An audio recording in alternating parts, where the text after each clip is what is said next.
All right, so we have one final segment here that's called Plug or Unplug. Mm-hmm. Basically, I'm going to name a plugin or a piece of gear, whatever, and you say plug if it's something you love and you use a ton, unplug if you've used it and you're really not into it, and bypass if you've never used it and you know nothing about it. Yeah. And you can go as deep into why or why not, or you can just move on from it. Okay. Whatever you feel. Sure. First one, Valhalla's Ubermod. I'd say Unplug for me, honestly. Yeah. Like, I like it. It's cool. I just like, every time I go and use it, I'm like, I have a thing that's better than this for what I'm trying to do. Yeah. There's like there was one preset on it that I used to use a ton that I'm blanking out on now. And same thing. Yeah. It's like now they have like so many other things that do that thing better. I try to almost go for something classic than modern when I can. I abuse the MXR doubler flanger from UAD. Yeah. I cannot tell you how much I love that thing. I've used that like once. I've never really gotten into it, but I should. Daily. Okay. I use it daily. Is that like your like main vocal doubler or like?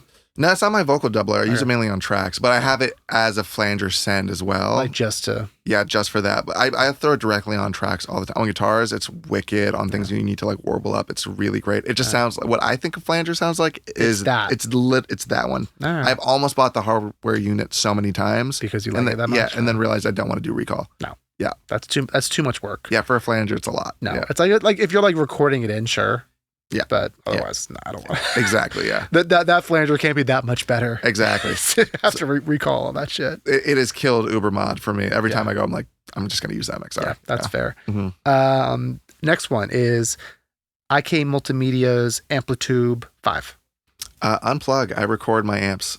Oh, nice. Yeah. I'm very fortunate to have a floating booth at my studio. So I get like complete isolation from my cab in the booth. So it's like I hear it coming from my speakers. Yeah. And there's something about the feel of playing through an amp that is like, even if you get the sound right, the only company that's really knocked it out of the park to me is Neural DSPs. Yep. Everybody else, I'm like, it sounds cool. The feel is off for me a little bit. It feels like not plasticky is the wrong word because it's not, but it's why I have a Kemper. Exactly. It's like I want that flexibility, and I have my real amp here too, but I want to play into it. Yeah, no, reactive is a real thing. That's how I get dynamics in my songs when I'm playing through something. Yeah, if I don't know how the amp is going to sound, because what different amps are going to compress it differently, saturate it differently. I need to know. Yes, and I also. Committing sounds, I think, has been the best thing for my career. Yeah, 100%. Like, this is the sound, guys. This is what it is. Yeah. I can EQ it. Yep. Or do other small things to it, but this 100%. Is the guitar tone. Yeah, I was talking to a homie about this today about like synths because I have like 7 or 8 synths just permanently plugged in, and a homie's doing a similar vibe, and he's like, "Hey, how do you remember what presets you do?" I was like, "Dude, like I build something, I move on, and like that's kind of what I do." I will put like the preset name in like the track name just in case. I'm like nervous. We're like, oh, what if we transpose this? Sure. And I want to like go back and redo it. Totally. Otherwise, I'm like, that's the only reason why I do that. Dude, part of the thing for me is it's just like it flexes my ability as a sound designer a little bit because that's how I started was like in the EDM world. It's the equivalent of like somebody writing your own raps. Yeah. Is if you're using presets. Yeah. It was such like you're whack for that. Yeah. So I try to like still flex the muscle of like if I want to get that sound again, I know how to make it. Yeah. As opposed to being like, well, I don't remember what the preset is.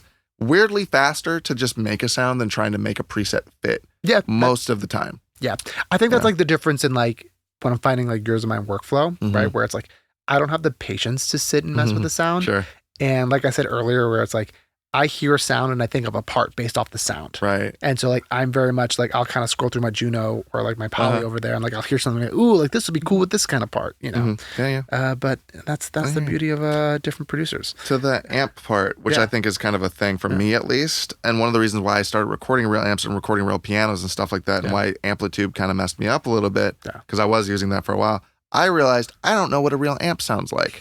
So when it's time to actually do something that needs to feel like more organic, it sounds wrong to me. Yeah. Yeah. Like I'm used to the way like Amplitude or something sounds like. I'm used to the way Keyscape sounds. I think that's funny that like that's so true. I never thought about that. But like people get used to how these like software emulations of amp sound. And it's like, it does not sound like a real, it doesn't sound bad. No, but it's different. It's just different. Yeah. And it's like, you're never going to get, like if I have a record that the guitar is the star, I am more than likely going to use my amp here. Yeah. or my Kemper, because my Kemper really Kemper does rips. blow me. Yeah. And, I used to back in the day, this was years ago, like always record like a dry and like, and now I'm just like, nah, Yeah, we're fine. Yeah, we're good. Yeah. We're moving on from this. Speaking of moving on, the next one, Kilohertz Faturator. Oh, yeah, plug. I wasn't sure if you could know this one. Oh, yeah. I'm so glad you did. I love the Kilohertz stuff. It's so, that stereo tube. Ridiculously underrated. Yeah, no one uses it. Dude, all of the Kilohertz stuff is great. Yeah, I had to stop using it for a little while because they were crashing my shit every 5 seconds. Yeah. And now that they seem to be okay again, I started using them again. Yeah. But they like really abused my trust because I was like, I feel you. Dude, in a world where everybody uses RC20, I'm trying to hit snap heat, honestly. Yep. Yeah. I so rarely use RC20. Yeah, dude, it's a real thing. Yeah. It's like when I want it, it's like the quick and easy thing, but same thing. It's like everyone is using it. Yeah. And I'm just like, okay, what can I do that's like a little bit different, and like do the thing? Yeah. Still, you ever use RC RX? But you ever use RX 950? Yes, I do. Yeah, with the cutoff. Yeah, it's in Ableton. I'll use it. I love the stock Avid Lo-Fi plugin for that same thing. That's but it's really great. The 950 is awesome. I love that thing. It does like a fun little thing that not every that maybe only Lo-Fi does. Decimart 2 as well. Okay. It's a great one. Does the same thing. Okay, I gotta check that out. Slate Digital's Verb Suite Classic. Plug, but I did recently get Seventh Heaven, which might be a little better. That's been on my list too. Yeah. Like, do I need another reverb? And it's like there's a drum room preset in Verb Suite Classics. I think it's like Real Drum Room 2 or something like that I have used more than any other Verb preset in my career. Did you ever get the expansions for the Verb Suite? No. They don't cost anything, but you just have to like find the download for them. I literally use this one thing. That's so funny. That's all I use it for, yeah. So the only one thing I use on Verb Suite Classic is they have these Bricasti model that no one knows about, but it's like on their website you can download it. Really? And I only use it for the Bricasti. Otherwise, I'm like not a fan of that Verb. Yeah, I feel it's good for a few things like insanely well. Yeah. But Verb Suite Classics has a ducking compressor built into it, which is nice. Really nice. Which is nice. Yeah. That's, little things like that is what makes it great. Yeah. So speaking of synths, I don't know if you have this one, but the Yamaha DX7. I have the hardware one. Yeah. Definitely plug. Yeah, for sure. Is it true? I've heard, I almost bought one a couple times and people were like, they break a lot, or they're like kind of, have you found that? I had a loaner from a homie of mine, Andrew Luce, for 2 years. I think he forgot that I had it until I brought it up, which I regret. So funny. But I had his for 2 years. Not a single problem ever in those 2 years until he took it back. And then I bought another one off of Reverb. I bought like a mint one off of Reverb for $600. Yeah. That was modded with an additional like 6 banks. And then I got the H card with it, which gives you another 600 sounds. Right. It's the best bang for your buck. And it takes pedals and plugins really so well. Yeah. So well. Yeah. Yeah. No, can't recommend it enough. Yeah. See, I almost like I pulled the trigger a couple times. I was like, no, man, they break a lot. And I was like, do they? Like, I haven't found my that. Juno has broken twice now. I've had that for, The only problem with a synth breaking like that, honestly, is if you're in like the middle of nowhere with no synth tech. In LA, it's like. But yeah, we're 10 minutes from Burbank where everything gets fixed. Yeah, that is true. That's fair. Yeah. Next one is microphone, the Aston Spirit Air Condenser mic. That's the like the can looking one, right? Yeah. I would like for me say pass, but I worked with John Kay and Julian Bonetta, and that was his main vocal mic, and he made it sing. Yeah. I bet you that's like there's always a mic that works on someone's voice. Yeah. Every time I've gotten a vocal from that mic, it was a lot over like pandemic. Sure. I thought that was the trashiest mic I've ever used. Dude, listen to John Kay's song Guitars and Drugs that I did with Julian. Yeah. That's the Aston mic. I mean, that's what I'm saying. It's like sometimes like people's vocal just like works with a microphone. Dude, I've come to this conclusion with hardware gear. Yeah. Do you need it? No.